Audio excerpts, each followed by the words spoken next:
নমস্কার, আমি মহুয়া সেলেস্টিয়া।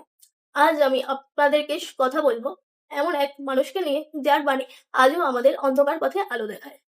তিনি যুব সমাজের আইকন স্বামী বিবেকানন্দ। জানেন কি, 1893 সালে আমেরিকার শিকাগো শহরে যখন তিনি বিশ্ব ধর্ম সম্মেলনে বক্তব্য রাখতে ওঠেন, তখন তার প্রথম কয়েকটি শব্দ শুনে পুরো হল জুড়ে কয়েক মিনিট ধরে করতালিতে ফেটে পড়েছিল। মাত্র 5টি শব্দ, আমেরিকার ভাই ও বোনেরা। এই সামান্য কথাটুকুর মাধ্যমে তিনি সারা বিশ্বকে বুঝিয়ে দিয়েছিলেন যে আমরা সবাই এক পরিবারের। তার সেই অমোঘ বাণী, ওঠো, জাগো এবং লক্ষ্যে না পৌঁছানো পর্যন্ত থেমো না, আজও আমাদের সাফল্যের মূল মন্ত্র। স্বামীজির কোন বাণীটি আপনার সব থেকে প্রিয়? কমেন্টে অবশ্যই জানাবেন।